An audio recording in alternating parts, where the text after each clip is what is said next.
अस्सलामुअलैकुम, welcome to my YouTube channel Saba chemist और मैं हूं आपकी प्रोफेसर सबा सत्तार। आज मैं आप लोगों को एटम के हिस्ट्री के मुतालिक बताऊंगी। बिकॉज एटम जो है उसके मुतालिक तो हर कोई बात करता है कि एटम जो है वो सब एटॉमिक पार्टिकल से मिलकर बना है, इलेक्ट्रॉन्स है, प्रोटॉन्स है, न्यूट्रॉन्स है, ठीक है। लेकिन जब बात आती है उसकी हिस्ट्री की, वो इंसान सोचता है कि ये बहुत कॉम्प्लिकेटेड है और कुछ स्टूडेंट्स जो होते हैं ना उसके लिए बहुत ज्यादा कंफ्यूज होते हैं कि किस तरह से हम हिस्ट्री याद करें।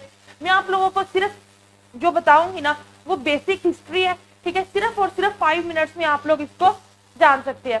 तो सबसे पहले हम देखते हैं कि एटम का छोटा सा हम लोग छोटा सा इंट्रोडक्शन करते हैं, ज्यादा नहीं हम लोग करते कि एटम क्या होता है। ये सब मतलब ये जो होता है कि स्मॉलेस्ट पार्टिकल होता है किसी भी एलिमेंट का जिसको मजीद जो है वो डिवाइड नहीं कर सकते और यही केमिकल रिएक्शन में हिस्सा लेते हैं। इस तरह से एटम की ये डेफिनेशन करते हैं। अगर हम इसकी हिस्ट्री के मुतालिक जाने तो बहुत देर पहले मतलब वेरी टाइम लॉन्ग अगो वो कहते थे कि कोई भी साइंटिस्ट था वो ये कहते थे कि जो मैटर है ना उसको डिवाइड नहीं किया जा सकता, ठीक है। मैटर अब उनके ख्याल में ये था कि मैटर को डिवाइड नहीं किया जा सकता। जो मैटर है ना वही सबसे छोटा पार्टिकल है। मैटर, जब बात आती है मैटर की तो सबसे पहले हमारे माइंड में आती है दो चीजें कि मैटर होता क्या है। मैटर जो है सबसे पहले हम लोग देखते हैं कि इसमें दो प्रॉपर्टीज होनी चाहिए। फर्स्ट ऑफ ऑल है हैविंग मास और सेकंड जो होता है ना ऑक्यूपाई स्पेस, कि कोई भी चीज जिसका कुछ ना कुछ चाहे वो मिलीग्राम में हो, जिसमें भी हो, कुछ ना कुछ उसका मैस हो और वो स्पेस रखती हो, मतलब उसको कोई ना कोई जगह घेरती हो, उसको हम लोग क्या कहते हैं, उसको मैटर कह देते हैं।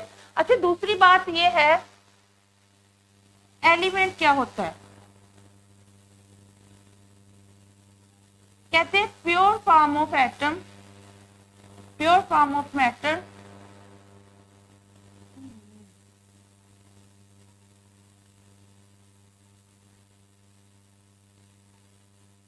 is called element।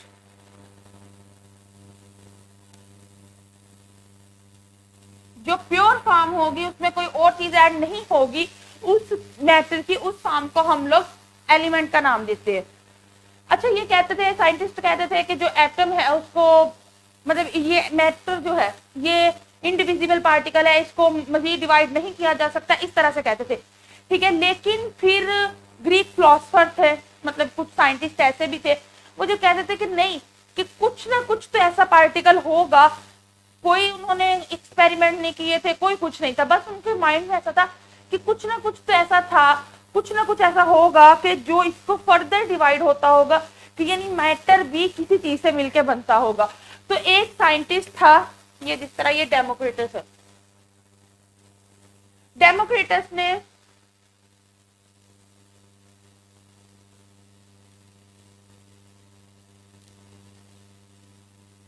450 सदी में उसने ये किया, उसने कहा कि जो मैटर होते हैं ये भी बहुत तिनी पार्टिकल से मिलके बने होते हैं, उसको उसने नाम दिया एटमोस, जिसका मायने है मतलब इंडिविजुअल के वो इसको और तकसीम नहीं किया जा सकता, ठीक है। ये डेमोक्रिटस ने दिया। फिर उसके बाद तकरीबन 2000 ईयर्स तक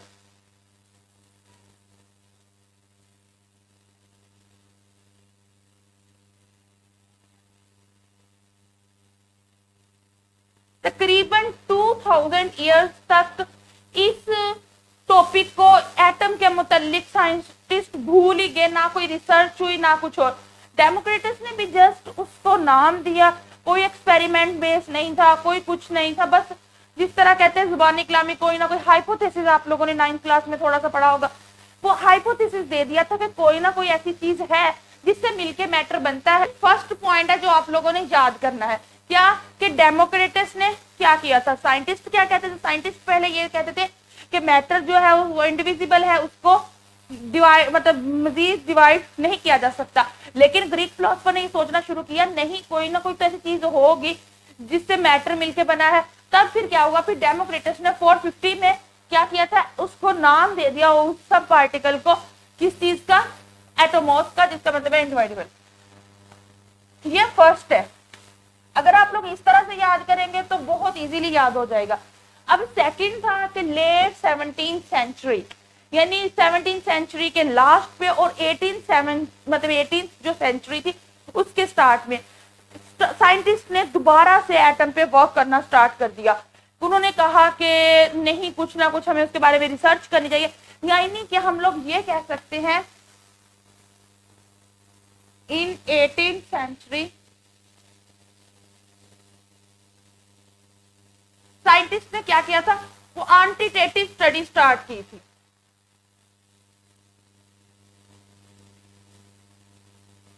क्वांटिटेटिव स्टडी ऑफ एटम, कि एटम की जो है वो क्वांटिटेटिव स्टडी स्टार्ट की थी। क्वांटिटेटिव क्या मतलब होता है कि वो किस किस चीज से मिलकर बना, और ये माइंड में आया कैसे।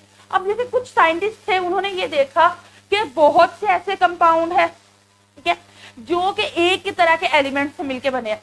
फॉर एग्जाम्पल अगर हम बात करें H2O की और बात करें CO2 की, अब इन दोनों में देखें ये जो ऑक्सीजन है ये क्या है, कॉमन है।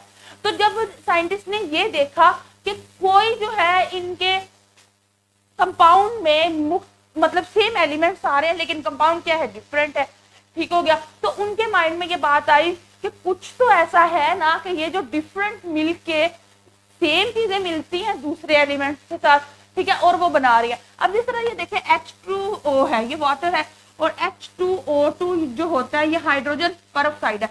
इसमें भी H और O है, इसमें भी H और O है, लेकिन दोनों चीजें क्या है, डिफरेंट। क्यों? क्योंकि इनके जो एलिमेंट्स है वो डिफरेंट प्रोपोर्शन से मिली है।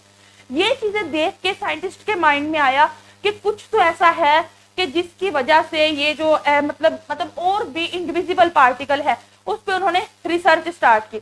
उसके बाद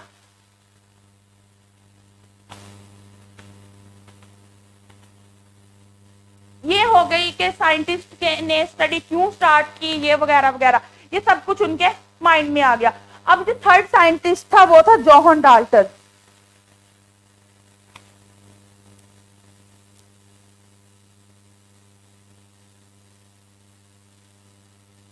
जॉन डाल्टन ने 1808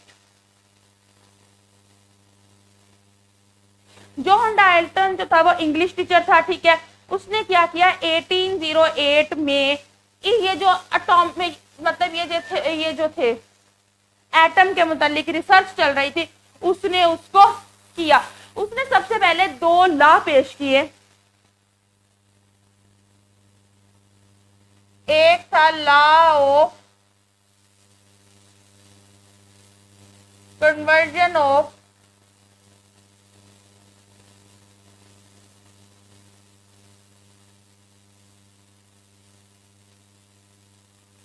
मैटर।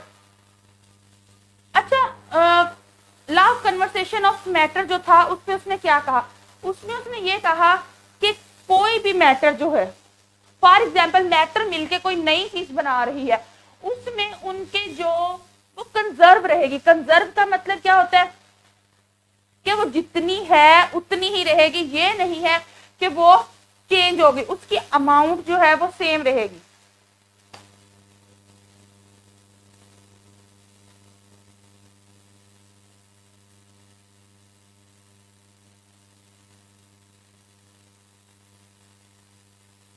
ठीक है, ये थी law of conservation of matter के जितनी अमाउंट मैटर की यूज हो रही है, जो नेक्स्ट प्रोडक्ट बनेगा वो उतनी ही अमाउंट बनाएगा, ये नहीं है कि कोई और बन जाए, यानी अमाउंट क्या होगी, कंजर्व रहेगी उसकी। जो उसने दूसरा लॉ पेश किया था, law of indefinite proportion.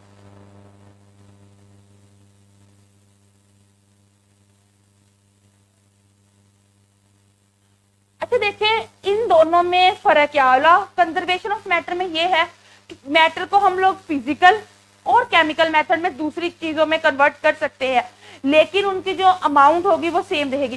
Same इसी तरह ये इंडेफिनिट प्रोपोर्शन का कहते हैं कि बाय वेट, यानी जो मैटर हम लोग यूज करेंगे वो बाय वेट सेम रहेगा। ये 2 लॉ उसने जॉन डाल्टन ने 1808 में पेश किए। उसके बाद उसने जॉन डाल्टन ने इन्हीं मतलब जो लॉज थे इसको पेश करने के बाद उसने एक एटॉमिक थ्योरी पेश की। एटॉमिक थ्योरी के जो मेन पोस्टुलेट्स थे वो क्या थे? एटॉमिक थ्योरी में उसने जॉन डाल्टन ने ये कहा कि सभी जो मैटर्स होते हैं ना वो डिफरेंट एलिमेंट्स के एटम से मिलके बने हुए होते हैं। क्या था? The main postulate of this theory that the element it made up of different atom of different elements. Atoms of different elements मतलब कि डिफरेंट एलिमेंट्स के वो मैटर से मिलकर बने होते हैं। और ऑब्वियसली ये बात कॉमन सेंस वाली है कि एलिमेंट के मैटर क्या है वो सेम है, लेकिन जो एलिमेंट है उनकी प्रॉपर्टीज दूसरे एलिमेंट से क्या होगी? डिफरेंट होंगी। ये इस तरह से उसने एटॉमिक थ्योरी पेश की थी। इस एटॉमिक थ्योरी के बुनियाद पर ही एटम जो वो बना, मतलब कि उसकी मुकम्मल तौर पर डिस्कवरी हुई। अभी ये बात याद रखिए कि सब एटॉमिक पार्टिकल्स की डिस्कवरी नहीं बल्कि सिर्फ यहां तक हुई कि जो एटम है उसको तोड़ तोड़कर जो सबसे छोटा पीस बचता है, यानी सब मैटर जो पार्टिकल है वो क्या है? वो एटम है। एटम से मिलकर सारी चीजें बनी होती है। अभी तक सब एटॉमिक पार्टिकल्स की डिस्कवरी नहीं हुई। ये तीन जो थी मेन चीजें हैं हिस्ट्री में। फर्स्ट क्या है? फर्स्ट हमने बताना है डेमोक्रिटस के बारे में। डेमोक्रिटस ने जस्ट उसका नाम डिस्कवर किया था, एटोमॉस, ठीक हो गया। उसके बाद 17वीं सेंचुरी में क्या हुआ? साइंटिस्ट ने सोचना शुरू किया कि कंपाउंड जो होते हैं उसमें डिफरेंट एलिमेंट्स होते हैं, लेकिन चीज और बन रही है। तो यानी नहीं कि कोई चीज तो है कि कंपाउंड कैसे बनते हैं, कि यानी डिफरेंट चीजें कैसे होती हैं। थर्ड में आया हमारे पास जॉन डाल्टन का सबसे मेन काम था, उसने 1808 में क्या किया? उन्हें सबसे पहले लॉ दो पेश किए, law of conversation of matter पेश किया, लॉ ऑफ इंडेफिनिट प्रोपोर्शन पेश किया। उसके बाद उसने एटॉमिक थ्योरी पेश की, ठीक है। और उसी के बुनियाद पर फिर एटम की डेफिनेशन की गई कि एटम क्या होता है। एटम क्या है? सब पार्टिकल है, ठीक होगा, जिसको फर्दर डिवाइड नहीं किया जा सकता। और यही एक है जो के रिएक्शन में हिस्सा लेते हैं। अच्छा, कुछ कहते हैं कि कुछ ऐसे एटम्स में जिसको हम एलिमेंट्स कहते हैं, क्योंकि मैंने आप लोग को बताया कि एलिमेंट्स होते हैं वही एटम्स होते हैं, ठीक है। तो वो कहते हैं कि एटम्स कुछ ऐसे भी है जो कि इन मतलब आजादाना हालत में पाए जाते हैं, कि वो डिपेंडेंट नहीं होते बल्कि इंडिपेंडेंट होते हैं, जिस तरह से हीलियम वगैरह। लेकिन कुछ एटम्स ऐसे होते हैं जो कंबाइंड फॉर्म में पाए जाते हैं, कि अगर एक वो इंडिपेंडेंट गुजारा नहीं कर सकते, फॉर एग्जांपल H2 वगैरह, ये आपस में भी बॉन्ड बना सकते हैं और दूसरे के साथ भी। इसके बाद कुछ थोड़ा सा सब एटॉमिक पार्टिकल्स के मुतालिक था कि आखिर ये थोड़ी सी मतलब आगे रिसर्च पे चली, कि पहले तो ये कहते थे कि मैटर ही मैटर है, नहीं, फिर बाद में ये डिस्कवरी होनी शुरू हुई कि नहीं, एटम्स भी है। फिर उसके बाद ये भी आया कि अगर एटम है तो एटम के जो सब एटॉमिक पार्टिकल्स क्या है, यानी कि कौन सी चीजें मिलकर एटम्स बना रही हैं।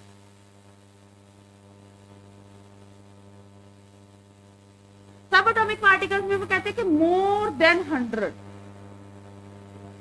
यानी कि 100 से ज्यादा पार्टिकल्स है। जो मेन है वो है इलेक्ट्रॉन, प्रोटॉन और न्यूट्रॉन।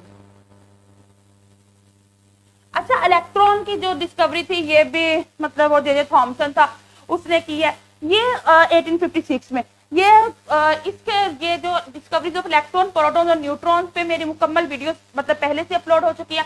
आप लोग ये चैनल पे सर्च करके उसको देख सकते हैं, ताकि आप लोगों को मुकम्मल इल्म हो कि प्रोटॉन की, न्यूट्रॉन की और इलेक्ट्रॉन की डिस्कवरीज कैसे हुई।